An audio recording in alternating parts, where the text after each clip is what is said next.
You know, sometimes it's often easier for us as humans to define ourselves by what we're against than what we're for. And in world affairs, if you recall, the opposition to communism long united Democrats and Republicans at the national level, and us with our allies in Europe and Asia.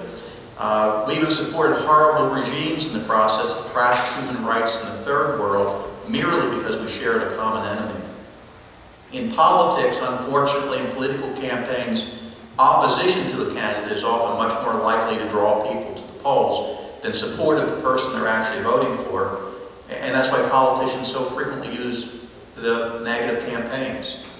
And in government, I often find that you can better rally people in opposition to a bill up in Harrisburg than really offer a constructive solution yourself. Unfortunately, this often works within groups in our society as hatred or prejudice and opposition is directed against the other, who we really don't know or perceive to be different than you and me. The Know Nothing Party sprang up in the 1850s, largely formed by middle-class Protestants, united against Irish Catholics, who were then pouring into our nation. They felt that Catholics were undermining the morals of our society and answerable first to the Pope. My own ancestors, some of whom were French Huguenots, who were chased out of France and their states taken over by the French government as they were chased out and came to this nation because they were Protestants in a Catholic land, and moved here to York County, probably had some sympathy with the message of the Know Nothings. But you know, it seems so small-minded today to my wife and myself, a Protestant and a Slovak Catholic who this month celebrated their 31st anniversary. States' rights parties sprung up in opposition to civil rights for Black Americans and other minorities. They felt that any mixing of the races would lead to moral decline and undermine our society. My own grandfather, living here in New York, was a member of the Ku Klux Klan. You know, somehow it seems also small-minded to me today, with two interracial grandchildren who I adore. We see some of the same element of fervor once directed against the Irish, Blacks, or Jews today. Today that is no longer accepted by mainstream America, but now often you might find it directed against gays and lesbians. And that's one of the reasons I'm supporting House Bill 1400.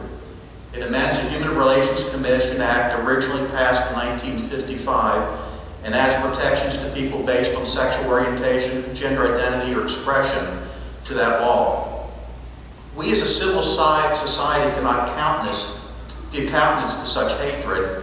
While we might not be able to wash every heart clean, and our Constitution surely allows people to hold and express different opinions, what we can do is offer protection from discrimination to these groups in employment, housing, and public accommodation.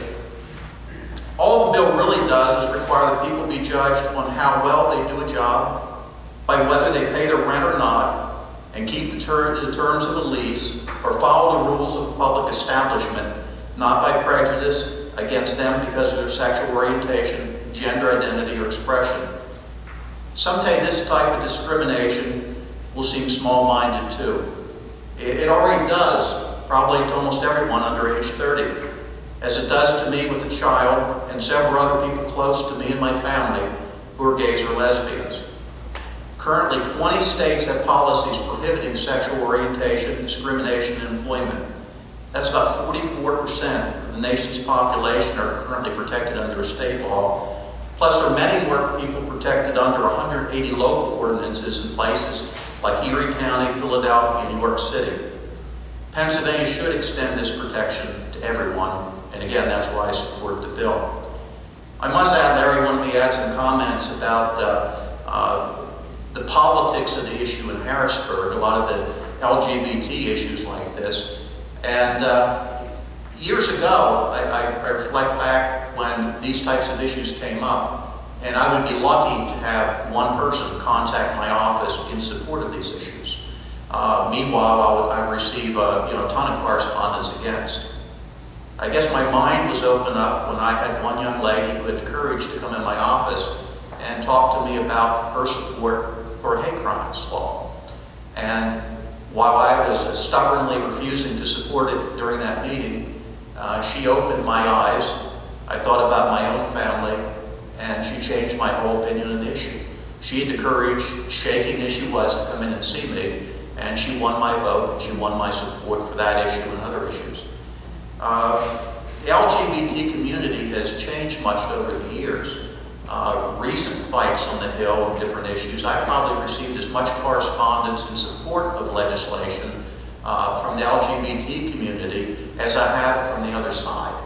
Not that I really decide an issue, based on getting one more letter on this pile than in this pile. I don't. But it's that ability to organize people who are willing to make contact with legislators like myself, even in rural areas where it might be more difficult to tread in some of those offices. It's the courage of those people that are winning support on the Hill. No longer is the Republican Party monolithically against these types of initiatives. I myself, many of the members of the York County delegation, and a lot of other Republicans, mainly from the suburban areas of Philadelphia, have joined in support of these legislation like this, and without their support, much of the legislation can't pass. So the times have changed somewhat on issues like this, and there is hope. Democratic leadership isn't likely to bottle these proposals up in committee, and even though the Democrats aren't united in support of these issues, there generally are a number of Republican votes there waiting to join them. And I hope if enough members of the LGBT community get involved and get in support of House Bill 1400, we can see this legislation pass this session. Thank you.